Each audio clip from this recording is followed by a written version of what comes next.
Welcome to Sorry If I Spit When I Speak. Great news coming out of Cincinnati today because the Bengals extended Geno Atkins, a Bengals legend. And just minutes after that, they extended our biggest fan, Carlos Dunlap. John, tell us about the details of these deals and why they were done right now. So this was the plan all along. You know, they talked about getting both deals done before week one, before the regular season started, just like they did back in 2013. They kept their usual salary cap space throughout the offseason. We don't know if any of that new money that they got is inputted into their cash earnings this season, but they're both getting heavy cash flows throughout the first 2 years of new money. And that was also expected with both of them in the middle of their primes. When they signed their second contracts, they were entering the beginning of their primes.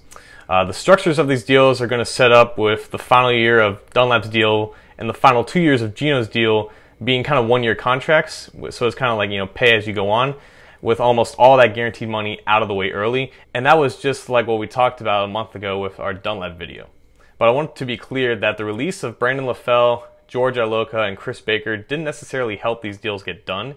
They had plenty of room beyond 2018 to fit both of them under the rising salary cap.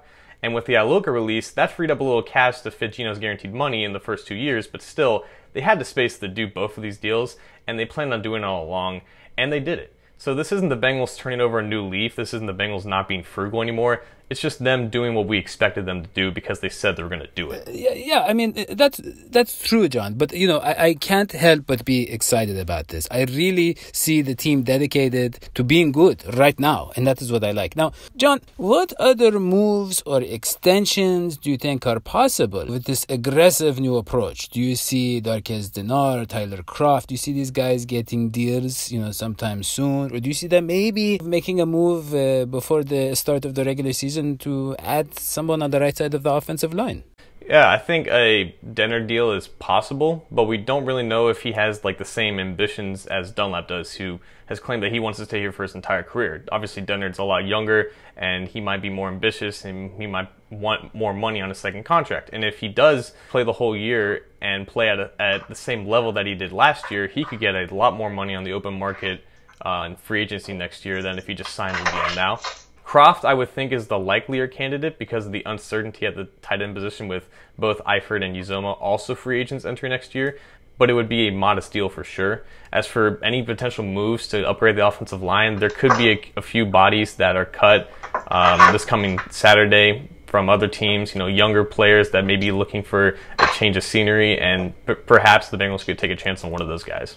Now, some of you may have heard that we've been trying to raise money for puppets, and I want to inform you that we are no longer doing that. We have shut down the puppet drive, and that is because we've earned all of the money. That is right. We have hit $1,100, and we are getting those puppets thanks to people like you. I have so many people to thank. I'm talking about 53 people who gave this money in less than 1 year, just 4 days short of a year. And at the top of them is the last guy who donated, which is Sam Glockner, who gave the biggest contribution, $165. I mean, I don't even know what to say about that. It's amazing.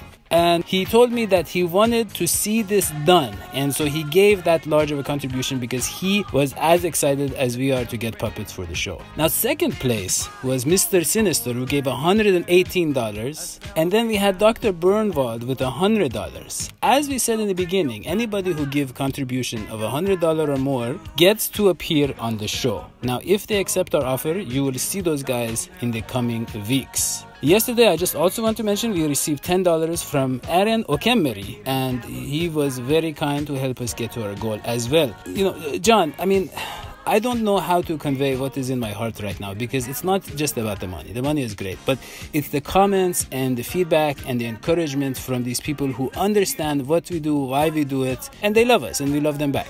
And we all have one thing in common, is that we all have a passion for the Bengals. And that's kind of what that's why you started the show so many years ago, is because you were a Bengals fan and you wanted extensive Bengals coverage, and we decided to give it to all of you. And we know that this financial goal was ambitious because we have ambitious goals for this show. And it's just amazing to see that ambition so well received by all these great people who want to see us achieve our dreams, and that makes me feel personally so great because this show means a lot to me. It's how I got my start in this industry and I don't see us stopping anytime soon. No, I really don't. I mean, with the puppets, people have to understand. We are going to try to keep the pace we have had recently and make regular videos for you. Not like years past where we would go a month or two without videos. With the puppets, it's going to be easier to produce, make more videos. Now, for those of you wondering when we will have the puppets, I've already mentioned we have our puppet designer who is from Cincinnati and a Bengals fan. That's Rachel Burson. We're going to try and get her on the show to tell us about how she wants to make the puppets, what her vision is. And she has told me that she will work on the puppets in October. Now, we don't have a set date yet, but sometime in October, you should see puppets. So, overall, a great day for the Bengals and Bengals fans. Carlos Dunlap remains a Bengal. Geno Atkins remains a Bengal. And our show is about to be taken to the next level. Thank you so much. We will see you next time. Sweetie Pies.